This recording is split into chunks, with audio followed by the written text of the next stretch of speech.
My name is Annette, and I am 62 years old. For 30 years, I lived in the same house where my late husband Thomas and I raised our son Tyler. It was completely paid off, filled with memories, and I thought it would be my forever home. When Tyler told me he was engaged and struggling to buy a house, I made what I believed was a loving gesture. I signed over my home to him as a wedding gift. I never imagined that decision would leave me homeless, sleeping in my car, begging my own son to let me back into what was once my home. If you are watching from a warm, safe home right now, please like this video and subscribe to hear more stories about family, trust, and betrayal that might save you from making the same mistakes I did. I met Thomas when we were both 25. He was working at a local hardware store while finishing night classes in accounting, and I was a receptionist at a dental office. We fell in love quickly, married within a year, and started dreaming about our future together. Our biggest dream was to own a home in Cedar Grove, a peaceful neighborhood with tree-lined streets and friendly neighbors who actually knew each other by name. We saved every penny for 3 years before we could afford the down payment on a modest 3-bedroom house on Maple Street. It was built in the late 80s, nothing fancy, but it had a small backyard with an oak tree and enough space for the family we hoped to create. When we got the keys, we spent our first night on a mattress on the floor of the empty living room, too excited to care about furniture. Thomas popped a bottle of cheap champagne and made a toast I still remember, to our forever home. The mortgage payments were tough. Thomas took a second job working weekends at a warehouse, and I picked up extra shifts whenever possible. But every sacrifice felt worthwhile because we were building something that would last. When I found out I was pregnant with Tyler 2 years later, the house became even more precious. We converted the smallest bedroom into a nursery, painting it sky blue and decorating with little airplanes Thomas found at a garage sale. Tyler was born during a summer thunderstorm. I remember bringing him home, showing him around the house, and telling him, "This is your home, little one. You will always be safe here." Thomas and I were determined to give Tyler everything we never had growing up, starting with the security of a permanent home. As Tyler grew, the house grew with us. Thomas built a treehouse in the backyard when Tyler was 7. For his 10th birthday, we converted part of the garage into a space where Tyler could practice with his band, soundproofing it as best we could with egg cartons and old blankets. The kitchen table was where Tyler learned to write, where he struggled through math homework, where he eventually filled out his college applications. We celebrated every Christmas in the living room, every birthday around the dining table. When Tyler graduated high school, we hosted a backyard barbecue for all his friends and our neighbors. The photographs from these moments still line the walls of that house, a visual timeline of our family history. Thomas and I planned to retire in that house. We finally paid off the mortgage the year Tyler graduated college, hosting a small mortgage burning party with our closest friends. It felt like such an accomplishment, owning our home outright after all those years of sacrifice. But life rarely goes according to plan. 7 years ago, Thomas had a massive heart attack while working in the garden. He collapsed under the oak tree we had watched grow alongside our son.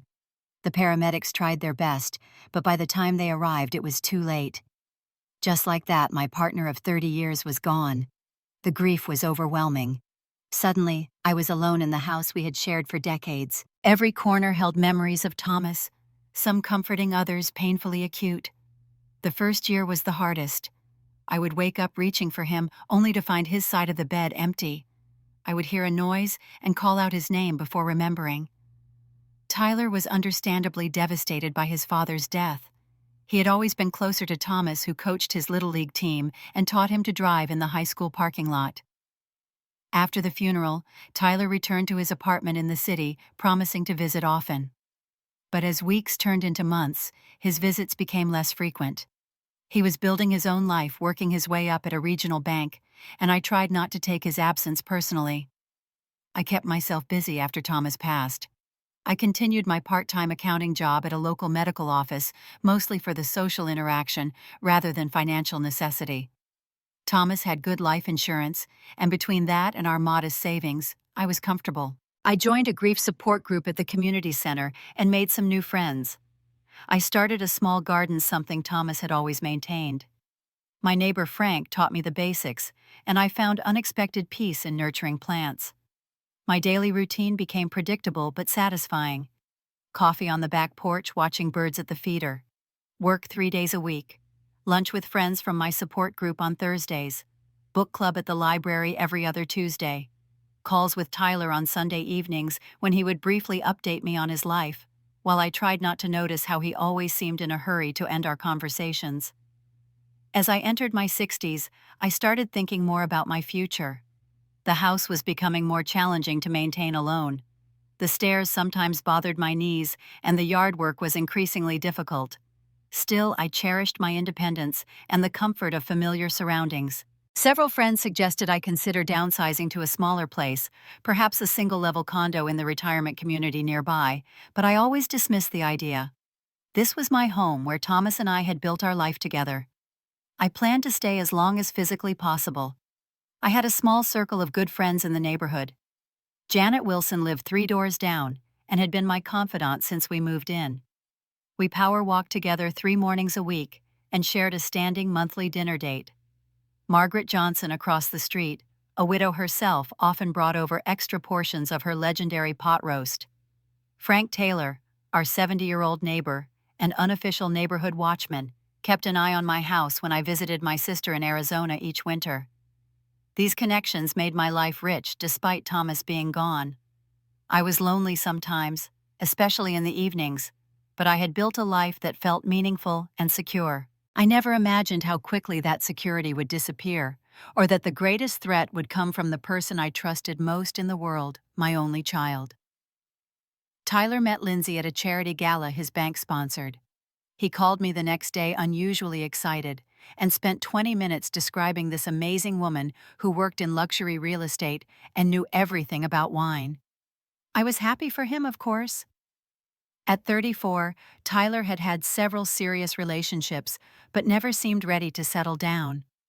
If he was this enthusiastic after one date, I was curious to meet the woman who had made such an impression. A month later, Tyler brought Lindsay to Sunday dinner at my house.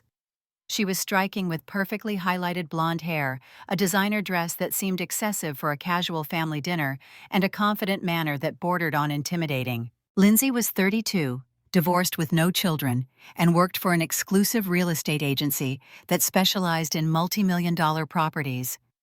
She greeted me with an air kiss and a quick compliment on my quaint home that somehow felt more like an assessment than genuine appreciation. During dinner, Lindsay dominated the conversation, talking about her recent sales, the celebrities she had worked with, and her plans to become the top agent in her firm within the next year. Tyler watched her with obvious admiration, laughing at all her jokes and frequently touching her hand across the table. I noticed he was wearing an expensive-looking watch I had never seen before and using phrases that sounded nothing like my son. When I brought out dessert, a homemade apple pie that had been Thomas's favorite, Lindsay declined, explaining her strict diet. She then launched into a detailed critique of the local housing market, explaining how my neighborhood was transitioning and would be completely different in 5 years. Her assessment made me uneasy, as though she was already calculating the value of my home rather than getting to know me. After they left, I tried to dismiss my discomfort. Lindsay was successful and confident, traits I had always encouraged in Tyler. If she made him happy, I would make an effort to welcome her into our family. Still, something about her calculated gaze and constant references to property values left me unsettled. Over the next few months, I saw a gradual change in Tyler. His casual style gave way to designer clothes. He talked more about career advancement and less about the community coaching he had done since college. When they visited, which became increasingly rare, he seemed hyper-aware of Lindsay's reactions, often cutting me off if I started telling stories about his childhood or asking questions about their relationship. 6 months after they started dating, Tyler called to tell me they were engaged. Lindsay had apparently designed her own ring, a diamond so large it seemed impractical for everyday wear. They were planning a June wedding at a vineyard that cost more per day than Thomas and I had spent on our entire wedding. I offered to help with arrangements, but Tyler explained that Lindsay had hired a wedding planner who had worked with actual celebrities. When I asked about their plans after the wedding, Tyler mentioned they were house hunting, but finding it difficult to afford something in the neighborhoods Lindsay considered acceptable. The median home price in those areas was well over $1 million, far more than I thought a bank employee and real estate agent could comfortably afford, even with their combined incomes. 2 weeks later, they came for dinner again. This time, Lindsay spent the evening pointing out all the potential updates my house needed. The kitchen was tragically outdated. The hardwood floors Thomas had painstakingly refinished were not the right tone for current trends. The master bathroom needed a complete gut job. Each comment felt like a small cut devaluing not just my home, but the life Thomas and I had built within its walls. As they were leaving, Lindsay mentioned casually, "If you ever decide to sell, I could get you top dollar. This area is finally becoming desirable, and developers would love this lot size." I smiled politely, but felt a chill at her words. I had no intention of selling the home, where every corner held memories of my life with Thomas. Yet something in her tone suggested she had already mentally listed the property. As the wedding approached, Tyler visited alone one Sunday afternoon. He seemed troubled, and after some small talk, he finally explained the source of his worry. He and Lindsay had been approved for a mortgage, but couldn't afford the kind of home Lindsay wanted in her preferred neighborhoods. They had found a beautiful house, but it required a much larger down payment than they had saved. "Lindsay says we need to live in the right area to establish ourselves," Tyler explained. "Her clients expect her to live in a certain type of home. It reflects on her professional image." I listened sympathetically, remembering the struggles Thomas and I had faced when buying our first home. But our challenges had been about affording any home at all, not finding one prestigious enough to impress business associates. "We might have to rent for a while," Tyler continued, looking genuinely distressed. "But Lindsay says renting is just throwing money away, especially with property values rising so quickly." As he spoke, I began to sense the real purpose of his visit. He never explicitly asked for money, but his detailed explanation of their financial situation felt like a prelude to a request. I changed the subject, offering him some of the lasagna I had made for dinner, and we spent the rest of his visit talking about safer topics. After Tyler left, I sat in Thomas's favorite armchair, thinking about our son's situation. Tyler had never been materialistic growing up. He wore thrift store clothes in high school, drove a used car through college, and lived in a modest apartment with roommates, even after securing a good job at the bank. This new focus on appearances and status seemed to have developed entirely since meeting Lindsay. I wondered what Thomas would advise if he were still here. He had always been more cautious with money, believing in saving for a rainy day and living below our means. But he had also been incredibly generous, especially with Tyler. Would he see Tyler's situation as an opportunity to help our son? Or would he worry that we were enabling values contrary to what we had tried to teach him? As I contemplated these questions, I had no idea that my desire to help my only child would soon cost me everything I had. 3 days after Tyler's visit, I called my friend Janet to discuss the situation. We met for coffee at the small cafe near the community center where we both volunteered. Janet had known Tyler since he was in elementary school and had witnessed his transformation since meeting Lindsay. "He didn't actually ask for money," I explained, stirring my coffee absently, but I could tell that's where the conversation was heading. Janet frowned, her expression concerned. "How much do you think they need?" I sighed. "Based on the neighborhoods Lindsay is considering, probably more than I could comfortably give without touching my retirement funds." "And you need those for yourself, Annette," Janet reminded me firmly. "You could live another 30 years. Your financial security matters." As we talked, an idea began forming in my mind. The house was fully paid off and worth considerably more than when Thomas and I had purchased it decades ago. The neighborhood had indeed become more desirable, with young professionals renovating the older homes and new businesses opening nearby. If I helped Tyler and Lindsay buy a house now, they would be building equity rather than renting. It could be a way to give Tyler his inheritance early when he actually needed it. "What if I sold the house and gave them the money for a down payment?" I suggested. "I could find a smaller place for myself, maybe one of those condos in Riverside Meadows we looked at last year." Janet's expression turned serious. "Annette, are you sure that's what you want? That house is your home. All your memories with Thomas are there." Her words gave me pause. She was right, of course. Every inch of that house held memories, the height marks on the kitchen doorframe, tracking Tyler's growth, the small dent in the living room wall from when Thomas had tried to move the sofa alone. The garden Thomas had lovingly maintained. Could I really leave all that behind? I could offer to let them move in with me, I said slowly. The house is too big for just me anyway. They could have the main floor, and I could convert the upstairs into a private apartment for myself. Janet looked skeptical. Have you met Lindsay? Do you really think she wants to live with her mother-in-law? I had to admit Janet had a point. Lindsay had made it clear she valued privacy and independence. Plus, she had strong opinions about home decor that clashed significantly with my more traditional tastes. Over the next week, I considered various options for helping Tyler without sacrificing my own security. I researched reverse mortgages, but found the terms concerning. I looked into selling and buying a smaller property, but worried about finding something affordable in a market Lindsay herself had described as aggressively appreciating. Then, almost impulsively, I decided on a more direct solution. I would sign the house over to Tyler entirely. He and Lindsay could live there after their wedding, saving them from both rent and mortgage payments while they built their careers. The house had plenty of space for them to start a family, and the neighborhood was full of young couples with children. I would ask only that they allow me to continue living in the upstairs portion, which could function as a semi-private apartment with some minor renovations.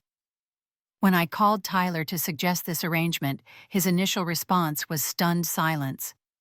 "Mom, that's incredibly generous," he finally said, his voice thick with emotion. "But I can't accept your house. Where would you live?" "We would share it." I explained, warming to the idea as I spoke. "You and Lindsay would have the main floor, and I would stay upstairs. We could install a small kitchenette in the spare bedroom upstairs. You would have your privacy, and I would have mine, but we would still be family under one roof." Tyler seemed overwhelmed by the offer. "Let me talk to Lindsay and call you back," he said. He called the next morning, sounding excited. "Mom, we've discussed it, and if you're really sure about this, we would be incredibly grateful. Lindsay thinks we could make some updates to the house that would benefit all of us." I felt a glow of satisfaction. This was the perfect solution. Tyler and Lindsay would have the security of homeownership without the burden of a mortgage. I would still have a place to live, surrounded by my memories of Thomas, and perhaps most importantly, I would be close to my future grandchildren when Tyler and Lindsay started their family. The following week, the three of us met with a real estate attorney to discuss the transfer. The lawyer, a serious man named Mr. Daniels, reviewed the details of the arrangement and then asked to speak with me privately. In his office, he expressed some concerns. "Mrs. Fleming, transferring your primary asset to your son without formal protection for yourself carries significant risk," he explained carefully. "I would strongly advise creating a legal life estate or formal rental agreement that guarantees your right to occupy the upstairs portion of the home for as long as you wish." I smiled, appreciating his concern, but confident in my decision. "That won't be necessary, Mr. Daniels. This is my son we're talking about. We have a verbal agreement, and I trust him completely." Mr. Daniels frowned slightly. "Family circumstances can change, Mrs. Fleming. Marriages, divorces, financial difficulties, these can all create complications that no one anticipates. At minimum, I would suggest documenting your arrangement in writing, even if it's not formally registered." I glanced through his office window to where Tyler and Lindsay were waiting in the reception area. Tyler caught my eye and gave me a reassuring smile. I turned back to Mr. Daniels. "I understand your professional concern, but I know my son. This is a gift freely given, and I trust him to honor our agreement." Mr. Daniels sighed but nodded. "It's your decision, of course. We can proceed with a simple quitclaim deed that transfers full ownership to Tyler." We returned to the conference room where Tyler and Lindsay waited as Mr. Daniels prepared the paperwork. Lindsay engaged me in a surprisingly warm conversation about her plans for the garden, mentioning she had always wanted to try growing vegetables. I was touched by her interest in continuing something that had been so important to Thomas. When it came time to sign the documents, I felt a momentary hesitation, the lawyer's warnings echoing in my mind. But then Tyler squeezed my hand and said softly, "Thank you, Mom. I promise you'll always have a home with us." With those reassuring words, I signed the quitclaim deed, transferring full ownership of my home of 30 years to my son. The property that Thomas and I had sacrificed for the home where we had raised our family now legally belonged to Tyler. As we left the lawyer's office, Tyler hugged me tightly. "You've given us such an amazing start, Mom. We'll make sure it's a home you'll always be proud of." Lindsay added, "We'll have you over for dinner to celebrate once we're back from the honeymoon." The phrasing struck me as odd. "Have me over" suggested I would be visiting rather than living there, but I dismissed it as a simple figure of speech. After all, we had discussed the arrangements in detail, and both Tyler and Lindsay had agreed enthusiastically. On the drive home, I felt lighter than I had in years. I had found a way to help my son start his married life on solid financial footing, while ensuring I would remain connected to the home and memories I cherished. It seemed like the perfect solution for everyone. I had no idea that I had just signed away not only my home, but my security and place in my son's life. Looking back, I wish I had listened to Mr. Daniels and insisted on formal legal protections. But in that moment, the thought of requiring legal safeguards against my own child seemed unnecessary and even hurtful. I trusted Tyler completely, just as I had trusted him his entire life. That trust would prove to be the most expensive mistake I ever made. The first subtle shift in Tyler and Lindsay's behavior came just days after the property transfer was complete. Lindsay began stopping by the house unannounced, taking measurements and photographs of various rooms.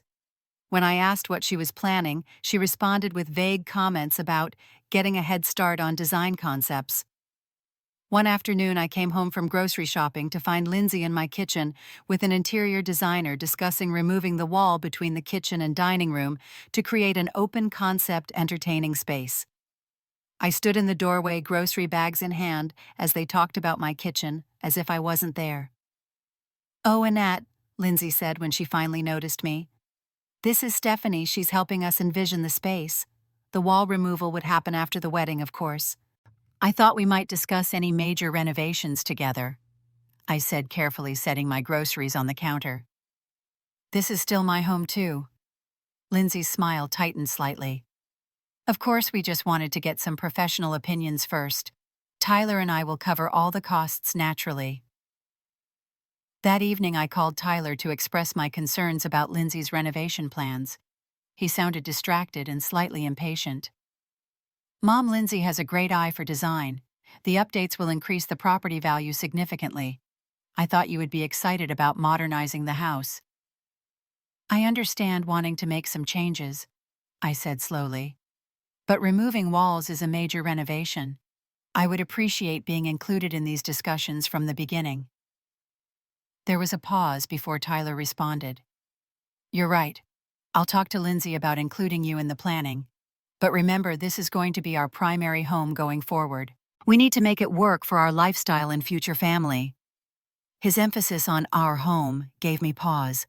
While legally accurate, it stung to hear him claim such complete ownership of the space that had been my home for decades. 2 weeks later, Tyler and Lindsay invited me to dinner at an upscale restaurant downtown.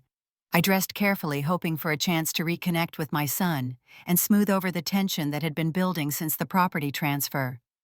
The restaurant was elegant and clearly expensive, the kind of place Thomas and I would have saved for only the most special occasions. Lindsay greeted me with her customary air kiss, while Tyler gave me a brief hug. Once we were seated and had ordered drinks, Lindsay launched into enthusiastic descriptions of their honeymoon plans, a 3-week tour of European wine regions that sounded lavish beyond anything I could imagine affording. After our entrees arrived, the conversation shifted to housing arrangements. Tyler cleared his throat and glanced at Lindsay before speaking. "Mom, Lindsay and I have been talking about the living situation after the wedding. We're concerned that the current arrangement might not be ideal for any of us." I set down my fork, a sense of unease growing. "What do you mean?" Lindsay jumped in, her voice smooth, and practiced the same tone she probably used with hesitant clients. Annette, we so appreciate your incredible generosity. But we've been thinking that having everyone under one roof might be complicated, especially as we start thinking about having children. I thought that was part of the appeal, I said, trying to keep my voice steady. I could help with grandchildren like my mother did with Tyler. Tyler shifted uncomfortably. The thing is, Mom, we really want to establish our own household traditions and parenting approaches. And Lindsay works from home sometimes, so she needs a quiet professional environment. The upstairs is very separate, I pointed out. I wouldn't interfere with your privacy or Lindsay's work. Lindsay reached across the table and patted my hand in a gesture that felt rehearsed, rather than genuine. We've actually found a wonderful senior apartment complex just 20 minutes away. Riverdale Gardens. They have activities, transportation services, and a beautiful community of active seniors. We thought it might be perfect for you. I pulled my hand away, a coldness spreading through my chest. You want me to move to a senior living facility that wasn't our agreement, Tyler. We discussed me continuing to live in the upstairs portion of the house. Tyler looked pained, but determined. I know that was the initial plan, but we've been thinking about it more realistically. You're still young and active, Mom. Wouldn't you rather be around people your own age instead of listening to us renovating and having friends over? The conversation continued in this vein with Tyler and Lindsay, presenting the senior living option as if they were doing me a favor. They had already visited the facility, picked up brochures, and even spoken to the leasing manager about availability. The monthly rent was within my budget if I was careful, they assured me. By the time dessert arrived, I felt numb with shock. In the span of a dinner conversation, the future I had envisioned had been completely dismantled. My son and his fiancée had unilaterally decided that our verbal agreement was no longer convenient for them. I need some time to think about this, I finally said, declining the coffee Tyler offered to order. Of course, Mom, he replied, looking relieved that I wasn't causing a scene. Take all the time you need. The wedding is still 8 weeks away, and we wouldn't expect you to move until after we get back from the honeymoon. On the drive home, tears blurred my vision. I had signed away my home based on a promise that had lasted less than a month. Now I was facing the prospect of moving to a facility I had never seen, surrounded by strangers, while my son and his wife took complete possession of the home Thomas and I had built together. When I arrived home, I walked slowly through each room, touching the familiar walls, looking at the photographs that chronicled our family history. In the master bedroom, I opened the closet where I still kept some of Thomas's clothes, burying my face in his favorite sweater that somehow still carried a trace of his scent. What would he say if he could see what was happening? I spent a restless night considering my options. I had enough savings to rent a small apartment, though it would eventually deplete the money I had set aside for emergencies in my later years. I could try to find a roommate situation with someone my own age, though the thought of living with strangers at 62 was daunting. I could possibly stay with my sister in Arizona temporarily, though her small condo barely had room for her and her husband. The next morning I called Janet and told her what had happened at dinner.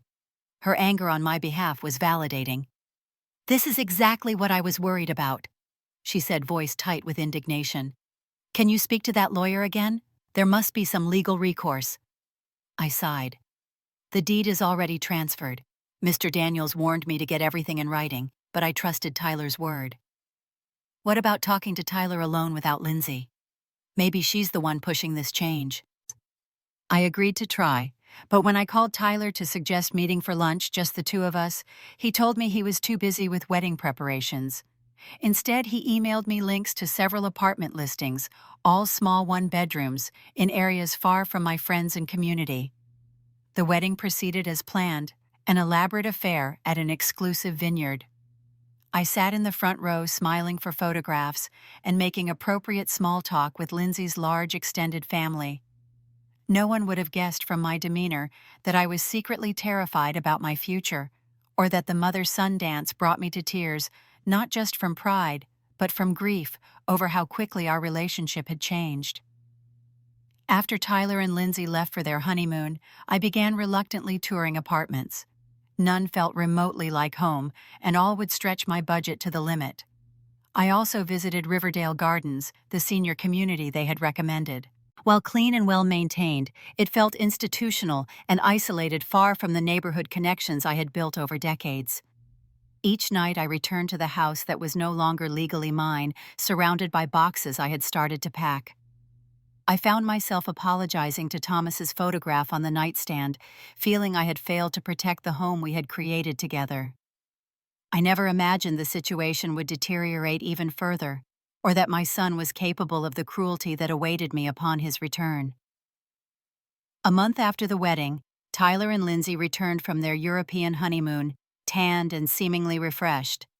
They stopped by briefly to drop off a bottle of wine as a thank you gift, but declined my invitation to stay for dinner, explaining they were jet-lagged and had a million things to organize. During that short visit, Lindsay walked through the house making notes on her phone, commenting on plans to replace the flooring and paint the walls before they properly moved in. I noticed she referred to the master bedroom, my bedroom, as our room, but chose not to comment. There would be time for difficult conversations later, I thought. For now, I just wanted to reconnect with my son after their long absence. "Have you had a chance to look at any apartments?" Tyler asked as they prepared to leave. "A few," I admitted. "Nothing feels quite right yet." "Well, keep looking," Lindsay encouraged with a bright smile that didn't reach her eyes. "The perfect place is out there. We would offer to help with the search, but we have so many appointments scheduled with contractors this week." 2 days later, on a Thursday morning, I made my usual trip to the grocery store. It was a routine errand, something I did every Thursday without much thought. I made my shopping list at the kitchen table, gathered my reusable bags, and headed out in my 7-year-old Camry, planning to be gone no more than an hour. The grocery store was busier than usual due to a sale on seasonal produce. I spent some extra time selecting fresh peaches, remembering how Tyler had loved them as a child. I thought perhaps I would make a peach cobbler as a proper welcome home gesture, a reminder of happier family times. I also bought ingredients for lasagna, Tyler's favorite comfort food, hoping to invite them for dinner again when they weren't so tired. My shopping took longer than expected, nearly 90 minutes in total. I remember checking my watch in the checkout line, thinking I should hurry back in case Tyler and Lindsay stopped by. There was a certain irony in my concern about not being home to welcome them, considering what awaited me. As I turned onto my street, I noticed Tyler's sleek black Audi in the driveway. Good timing, I thought. They must have come to discuss renovation plans. Perhaps we could all have lunch together. I pulled in behind Tyler's car, gathered my grocery bags, and approached the front door. When I tried to insert my key, it wouldn't fit. I checked to make sure I had the right key, then tried again. The lock had been changed. Confused, I set down my groceries and rang the doorbell. No answer. I knocked firmly, then peered through the front window. I could see movement inside, shadows passing across the hall. I called Tyler's cell phone. It rang several times before going to voicemail. I left a message asking him to come to the door, explaining that my key didn't work. Then I texted him, "I am outside the house. My key doesn't work. Please let me in." After 5 minutes with no response, I knocked again, louder this time. Finally, I heard footsteps approaching the door. When it opened, Lindsay stood there in designer jeans and a silk blouse, looking polished and completely unsurprised to see me. "Annette," she said coolly, "Tyler said you might stop by." "My key doesn't work," I explained, gesturing to the door. "The lock has been changed." Lindsay nodded. "Yes, we had the locks changed this morning. Security upgrade." "I need a new key then," I said, trying to keep my voice steady despite the growing knot in my stomach. "Actually," Lindsay replied, not moving from the doorway, "Tyler wants to talk to you about that. He suggested meeting at the coffee shop on Main in 30 minutes. He has some things to discuss with you." "But my groceries," I protested, pointing to the bags at my feet. "And I live here. Why would the locks be changed without telling me?" Lindsay's expression hardened slightly. "Tyler will explain everything. 30 minutes, Main Street coffee." Then she closed the door. I stood on the porch, stunned and disoriented. The home I had lived in for 30 years, the home where I had raised my son and mourned my husband, was suddenly inaccessible to me. My groceries sat at my feet, ice cream beginning to melt in the summer heat. I returned to my car, placed the groceries in the trunk, and sat behind the wheel trying to make sense of what was happening. Surely this was a misunderstanding. Perhaps Tyler thought I had already found an apartment and was expediting the transition. Maybe the locksmith had come early before they could warn me. I drove to Main Street Coffee, a trendy cafe where Tyler and Lindsay often met friends. It was crowded with young professionals typing on laptops and mothers with strollers enjoying late-morning coffee dates. I found a small table in the corner and waited, checking my watch anxiously as 30 minutes stretched to 40. Finally, Tyler arrived, dressed in business casual attire despite not having gone to work. He ordered a cappuccino before joining me, not asking if I wanted anything. "Mom," he began, his tone formal and distant. "Lindsay and I have been talking, and we think it's best if you move out completely by the end of the week." The bluntness of his statement left me speechless for a moment. "The end of the week, Tyler, that's impossible. I haven't found a place yet, and I need time to pack 30 years of memories." "We need to start renovations immediately," he continued as if I hadn't spoken. "The contractor can begin Monday if the house is empty. We were going to tell you this weekend, but since you're here now—" He shrugged, taking a sip of his cappuccino. "Why were the locks changed without telling me?" I asked, my voice rising slightly, despite my effort to stay calm. "I couldn't even get into my own home." Tyler's expression hardened in a way I had never seen before. "That's just it, Mom. It's not your home anymore. Check the papers you signed. You transferred ownership to me completely and irrevocably." His words hit me like a physical blow. "But we had an agreement. You said I could continue living upstairs while you and Lindsay had the main floor." "Plans change," he replied coldly. "Lindsay and I need the entire house for our family. We're going to try for a baby right away, and we need a nursery and a home office." "Tyler," I said, my voice breaking, "where am I supposed to go with such short notice? All my belongings are in that house. All my memories with your father." At the mention of Thomas, a flicker of discomfort crossed Tyler's face, quickly replaced by determination. "We've boxed up most of your personal items already. They're in the garage. You can pick them up tomorrow between 9 and 11 when Lindsay will be home to supervise." "Supervise?" I repeated incredulously. "I need to be supervised in my own home, the home where I raised you." "Again," Tyler said with visible impatience. "It's not your home anymore." As we talked, I noticed Lindsay enter the cafe. She stood near the counter watching our conversation from a distance, her presence clearly intended to provide backup if needed. "Please," I said, reaching across the table to take my son's hand. "I just need a little more time to find somewhere suitable. Even a month would make a huge difference." Tyler withdrew his hand.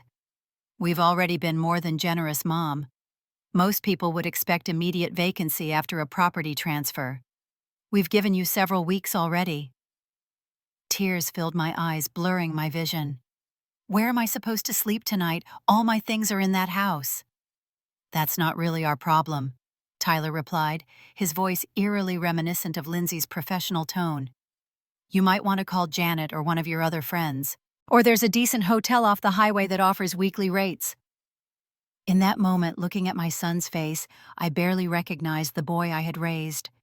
The kind child who had made me Mother's Day cards and comforted me after Thomas died seemed to have vanished, replaced by this cold stranger who could calmly make his mother homeless.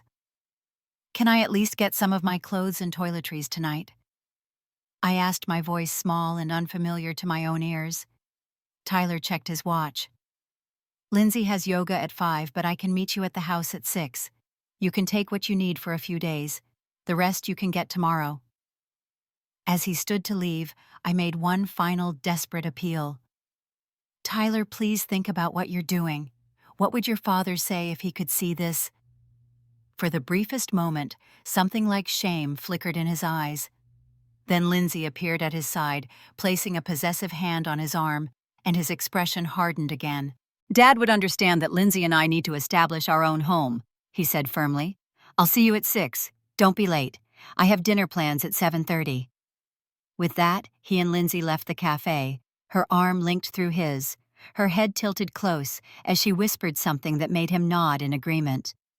I remained at the table too shocked to move as my entire world collapsed around me. At precisely 6 o'clock, I returned to the house, my house now guarded by unfamiliar locks and my increasingly unfamiliar son. Tyler allowed me inside, standing impatiently in the entryway, as I gathered basic necessities from the bedroom and bathroom. Many of my belongings had already been packed into boxes labeled Annette's Things in Lindsay's precise handwriting. "Your personal photo albums are in those boxes," Tyler informed me, pointing to a stack in the corner. "But the furniture stays. It comes with the house." "The bedroom set was my grandmother's," I protested, "and Thomas's armchair has always been mine." "We'll discuss it tomorrow," Tyler said dismissively. "You have 15 minutes before I need to leave." In those 15 rushed minutes, I grabbed what I could: clothes, medications, toiletries, my laptop, and the small wooden box containing Thomas's wedding ring and watch. I tried to take the framed wedding photograph from my nightstand, but Tyler stopped me.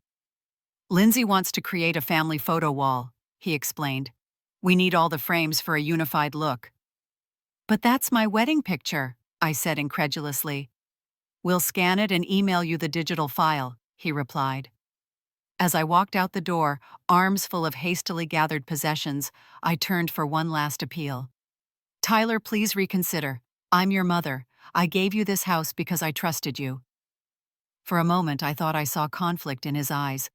Then his phone buzzed with a text, presumably from Lindsay, and his expression closed again. "I'll see you tomorrow between 9 and 11 to get the rest of your boxes," he said formally. Then he closed the door, leaving me standing on the porch I had swept every Sunday, for 30 years now, a stranger at my own front door. I returned to my car and placed my belongings in the back seat. Then I sat behind the wheel, paralyzed by the enormity of what had just happened. I had no idea where to go or what to do next. In the span of a single morning, I had become homeless, betrayed by my only child. As darkness fell, I made a few desperate phone calls. Janet was away visiting her daughter in California. Margaret was hosting her grandchildren and had no spare room. Frank offered his couch, but his small apartment was undergoing renovations and had construction dust everywhere, which would aggravate my mild asthma. With no immediate options, I drove to a quiet corner of the supermarket parking lot and reclined my seat, preparing to spend the night in my car. At 62 years old, I found myself essentially homeless, with only the possessions I could fit in my vehicle and the cruel knowledge that my son had orchestrated this situation. As I drifted into an uneasy sleep, interrupted by uncomfortable positions and the occasional security patrol, I wondered how my life had unraveled so completely. Just months ago, I had been secure in my paid-off home, comfortable in my routines, and confident in my relationship with my son. Now I was sleeping in a car, betrayed by the person I trusted most in the world. The irony was unbearable. I had signed over my house to provide security for Tyler's future family, and in doing so, I had sacrificed my own security entirely. My generosity had not been met with gratitude, but with cruel opportunism. The son I had raised to be kind and thoughtful had locked me out of my own home without a moment's hesitation. As tears slid down my face in the darkness of my car, I had no idea that salvation would come from an unexpected source, or that this night would be the darkest before a new dawn. I woke before sunrise, my body aching from spending the night contorted in the driver's seat of my Camry. The parking lot was mostly empty, with just a few cars belonging to overnight employees of the supermarket. I straightened my rumpled clothes as best I could and used bottled water and tissues to wash my face. In the rearview mirror, I barely recognized the haggard, puffy-eyed woman staring back at me. My first task was to find a place to freshen up properly. I drove to a nearby gas station with a relatively clean restroom, where I brushed my teeth and changed into fresh clothes from my hastily packed bag. The elderly attendant gave me a sympathetic look, but didn't ask questions, for which I was grateful. The shame of my situation felt overwhelming, a burden almost as heavy as the betrayal itself. By 7 a.m., I was sitting in a fast food restaurant nursing a cup of coffee, using their free Wi-Fi to search desperately for affordable temporary housing. Hotel rates would quickly deplete my savings. Apartment listings required credit checks and security deposits I couldn't arrange immediately. Every option seemed to lead to a dead end. At 9:30, my phone rang with an unfamiliar number. Thinking it might be a potential landlord returning my call, I answered quickly. Mrs. Fleming, this is Sarah Mendez from First National Bank. I'm calling about some unusual activity on your account. My heart sank. Had my credit cards been stolen as well? Was this final indignity to be added to everything else? What kind of activity? I asked wearily. There was an attempt to withdraw a significant amount from your savings account this morning. Sarah explained, her voice professionally concerned. The signature on the withdrawal slip didn't match our records, so we flagged it for review. I frowned, confused. I haven't been to the bank today. How much was the withdrawal for? The request was for the full balance of your savings account, $84,000. Sarah replied. The man said he was acting on your behalf with your permission, but something didn't seem right, so I insisted on speaking with you directly. My hand tightened around the phone. A man tried to withdraw all my savings. Did he give a name? There was a slight pause before Sarah answered. Yes, Mrs. Fleming. It was your son, Tyler. He had a photocopy of your ID and claimed you had authorized him to access your account due to a medical emergency. But our policy requires direct confirmation for withdrawals over $10,000. The realization of what Tyler had attempted struck me with physical force. Not content with taking my home, he had tried to empty my life savings as well, the money that represented my only hope for securing new housing and future security. I never authorized that, I said, my voice shaking. I never gave him permission to access my account. I thought as much. Sarah said, her tone softening slightly. The signature didn't look right, and when I asked for additional verification, he became agitated and left. I thought you should know immediately. Thank you, I said fervently. You've saved me from complete financial ruin. Mrs. Fleming, Sarah continued, hesitating slightly. I hope you don't mind my asking, but are you all right? You sound distressed, and this situation with your son attempting an unauthorized withdrawal is concerning. Perhaps it was her genuine concern, or perhaps it was simply that I had reached the breaking point of what I could handle alone, but I found myself telling Sarah everything. The property transfer, the broken promises, being locked out of my home, spending the night in my car. The words poured out in a torrent of grief and betrayal. To my surprise, Sarah listened patiently, occasionally asking clarifying questions. When I finally finished my story, there was a moment of silence before she spoke again. Mrs. Fleming, I'm so sorry you're going through this. Unfortunately, what you're describing is something we see more often than you might think. Financial abuse of older adults, often by family members, is a serious problem. Financial abuse. I repeated the term, feeling foreign in relation to my situation. But I signed the papers willingly. I gave Tyler the house. Based on promises that were broken, Sarah pointed out gently. And now he's attempted to access your remaining assets without permission. That crosses a legal line. She paused, then continued with determination in her voice. Mrs. Fleming, I know this isn't my place, but I feel I need to help. First, I'm going to place a security hold on your accounts, so only you can access them with enhanced verification requirements. Second, I'd like to connect you with some resources for senior citizens in crisis situations. I'm not that old, I protested weakly, clinging to what little dignity I had left. These services aren't just for the elderly, Sarah explained kindly. They're for anyone vulnerable to housing insecurity or financial exploitation, especially after a major life transition. My mother went through something similar with my brother last year, and these programs were life-saving. By the end of our conversation, Sarah had provided me with contact information for several emergency assistance programs, including a legal aid service specializing in elder law. She had also, to my astonishment, offered me temporary accommodations in her own guest room until I could arrange something more permanent. I can't impose on you like that, I insisted. We've only just met over the phone. Mrs. Fleming, I recognize your situation because I've seen it before, Sarah replied firmly. My mother was too proud to accept help at first, and she spent weeks living in her car before finally reaching out. I won't let that happen to someone else if I can help it. We arranged to meet at the bank at noon, so Sarah could verify my identity secure my accounts, and introduce me to the bank's financial advisor, who specialized in helping clients recover from financial setbacks. After that, she would take me to her home to get settled in her guest room. As I ended the call, I felt a complex mixture of emotions. The discovery of Tyler's attempt to take my savings had devastated me anew, revealing the extent of his betrayal. Yet Sarah's unexpected kindness had provided a glimmer of hope in the darkness, a reminder that not everyone in the world was as callous as my son had proven to be.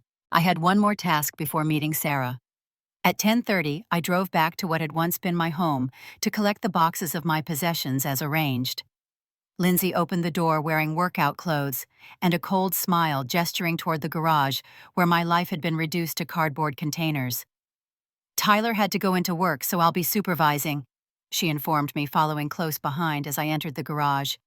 "We need everything cleared out by noon. The contractors are coming to measure for the renovation." I nodded silently, unable to trust my voice. The garage contained about 20 boxes labeled with contents like kitchen items, books, clothes, and personal.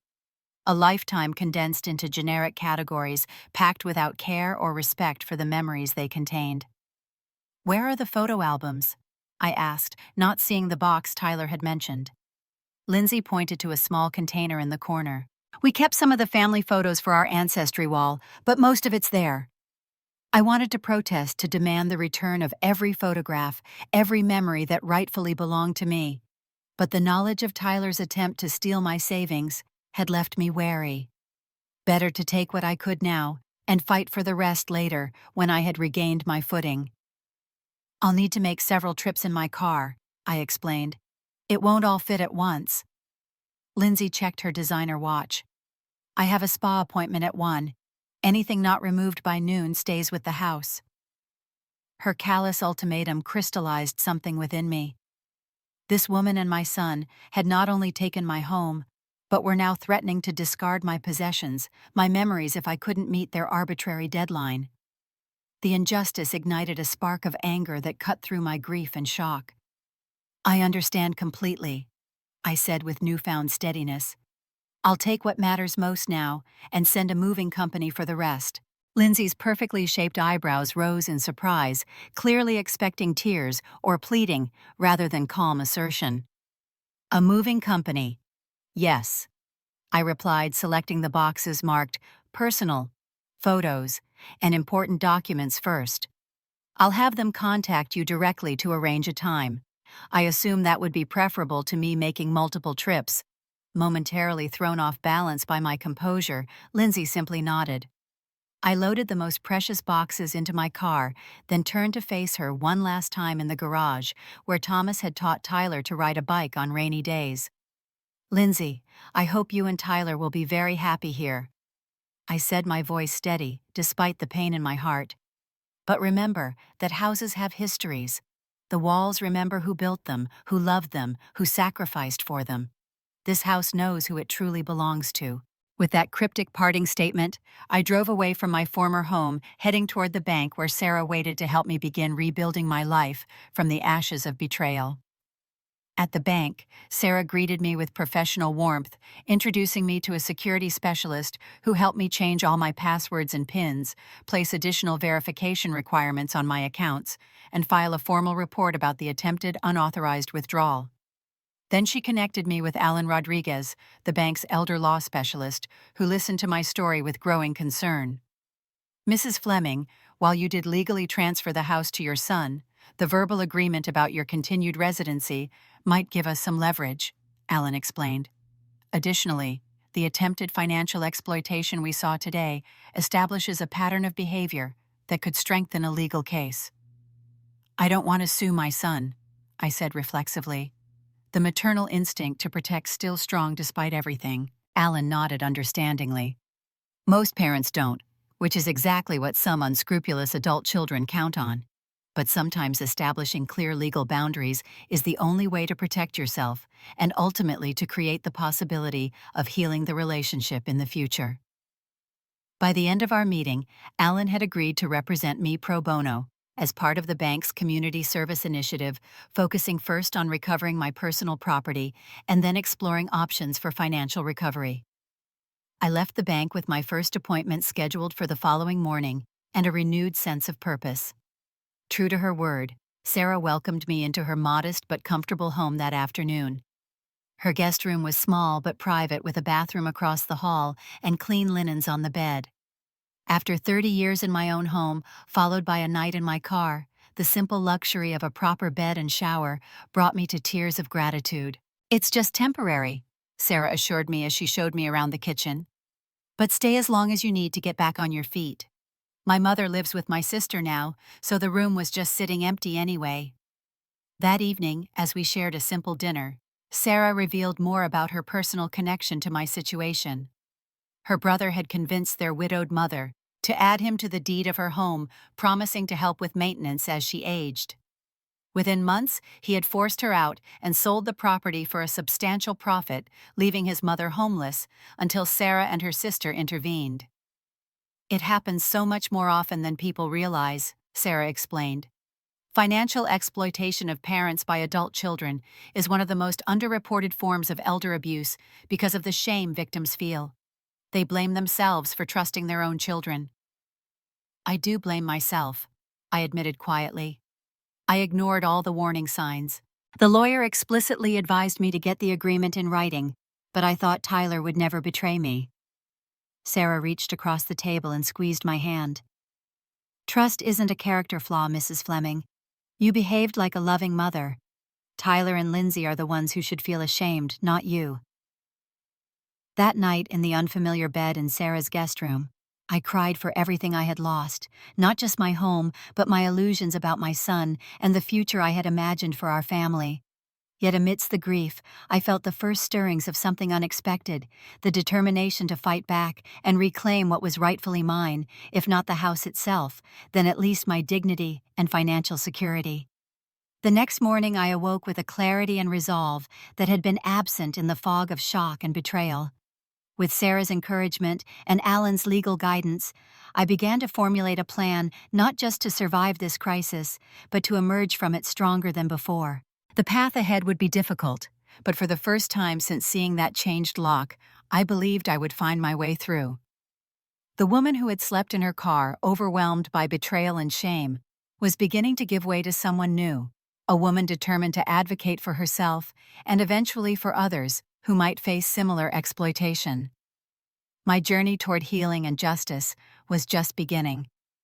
Over the next 3 months, my life underwent a transformation I never could have imagined the day I was locked out of my home.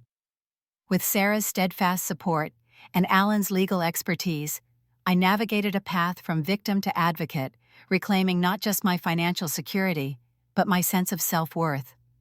The first step was securing my immediate future. Alan moved quickly, sending Tyler and Lindsay a formal legal notice demanding the return of all my personal property and outlining potential charges of elder financial abuse.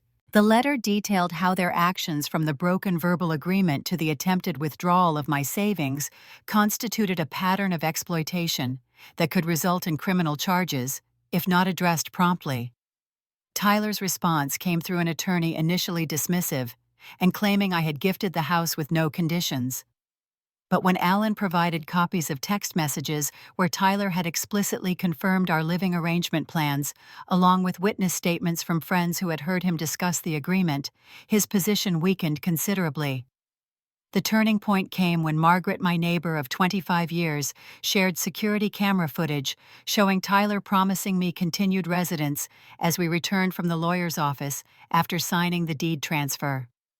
The timestamp and clear audio of his assurances provided indisputable evidence of the verbal contract I had relied upon. Faced with mounting evidence and the potential for public embarrassment, Tyler and Lindsay agreed to a mediated settlement rather than proceed to court. The terms were straightforward. They would sell the house and return 70% of the proceeds to me, reflecting both the market value of the property and compensation for the emotional distress and temporary homelessness I had experienced. "They're getting off easy," Alan commented when the agreement was finalized. "In court, we could have pushed for punitive damages, and possibly criminal charges for the attempted bank fraud. But prosecution was never my goal. Despite everything, Tyler was still my son, and some small part of me hoped that someday, when Lindsay's influence had perhaps waned, or his conscience had awakened, reconciliation might be possible.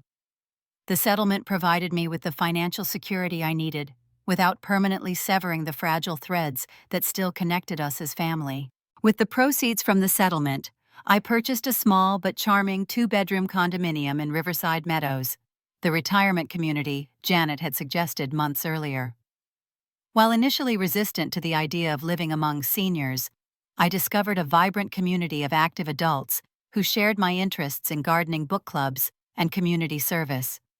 The condo featured wide doorways and a single-level layout that would accommodate aging in place, with a small balcony where I could nurture potted plants and enjoy morning coffee. The day I moved into my new home was bittersweet. Sarah helped me arrange furniture and hang pictures, including the family photographs I had managed to reclaim from Tyler and Lindsay. The space was much smaller than my former house, but it was mine, purchased outright with no mortgage, a secure foundation for my remaining years. "How does it feel?" Sarah asked, as we sat on my new sofa, surrounded by partially unpacked boxes. I considered her question carefully. "Like a new beginning. Different than what I expected at this stage of life, but maybe better in some ways. I know now that I can survive losing what I thought was irreplaceable." My friendship with Sarah deepened beyond our initial banker-client relationship. She introduced me to a support group for survivors of family financial abuse, where I met others with stories painfully similar to mine, parents who had trusted their children with property or assets, only to find themselves betrayed and sometimes homeless as a result. Diane Cooper, the group's facilitator, and a social worker specializing in elder issues, encouraged me to share my experience with others. "Your story could help someone else recognize the warning signs before it's too late," she explained. "Financial abuse thrives in silence and shame." Initially reluctant, I gradually found my voice, first within the safety of our small group, and later at community seminars about elder financial security. Each time I spoke, other older adults would approach me afterward, some sharing similar experiences, others asking for advice about protecting themselves while still helping their children. 3 months after joining the group, Diane invited me to become a peer counselor, working with new members who were still raw from betrayal and uncertain about their futures. The role gave me purpose and meaning during a time when I might otherwise have been consumed by grief and regret. Through my work with the support group, I also connected with Frank Taylor, a 70-year-old retired teacher whose daughter had manipulated him into financing a business that never existed. Frank's warmth and gentle humor, along with our shared experience of family betrayal, created an immediate bond between us. Our friendship evolved gradually into a companionship that helped heal the wounds left by Tyler's actions. 6 months after the settlement, I received a letter from Tyler, the first direct communication since the day he locked me out. The envelope sat on my kitchen counter for 3 days before I found the courage to open it. The letter was brief, awkward, and tinged with defensive justifications.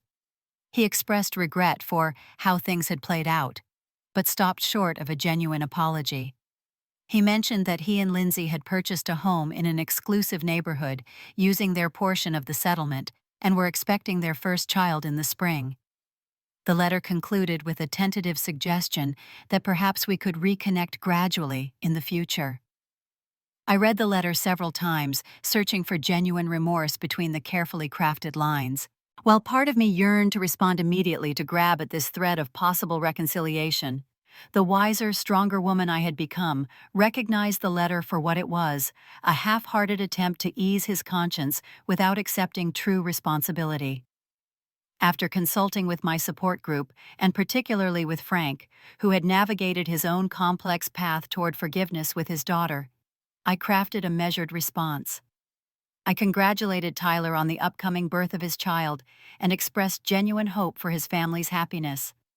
I acknowledged that our relationship had been profoundly damaged, but left the door open for healing through honest conversation when he was truly ready to acknowledge what had happened between us. "Your father would be proud of the woman you've become," Frank told me after reading my response. You found the balance between self-protection and the possibility of reconciliation.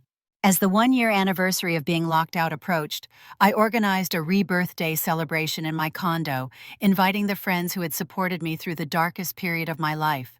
Sarah, who had offered shelter when I had nowhere else to go. Alan, whose legal expertise had secured my future. Diane and the members of my support group who had helped me find meaning in my pain. And Frank, whose friendship had blossomed into a tender late-life romance neither of us had expected.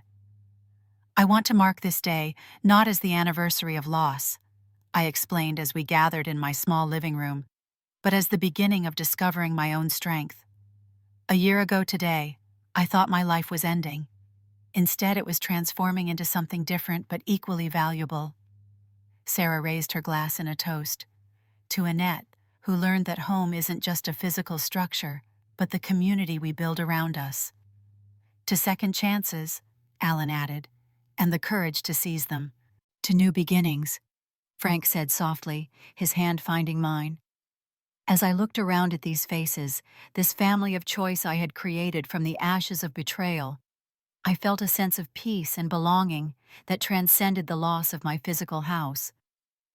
The grief over Tyler's betrayal remained a quiet ache that flared occasionally when I saw young families in the park or passed our old neighborhood, but it no longer defined me.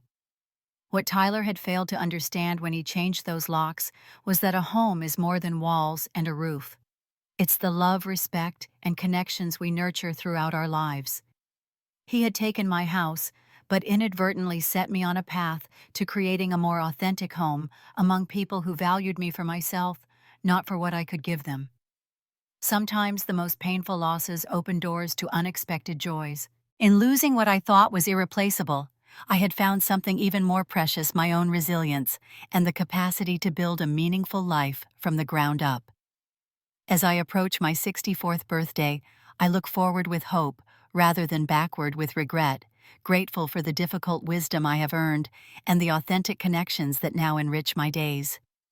For anyone facing betrayal by those you trusted most, remember that your story doesn't end with that painful chapter. With courage, support, and time, you can write a new beginning filled with purpose and unexpected joy. Sometimes the greatest gift you can give yourself is the courage to start again. Have you ever trusted someone completely, only to have that trust betrayed? How did you rebuild your life afterward? Please share your experiences in the comments below. And if this story resonated with you, please like, subscribe, and share it with someone who might need to hear that. Even after devastating betrayal, healing and new beginnings are possible. Thank you for listening to my journey, and may your own path be filled with people who honor your trust and value your presence in their lives.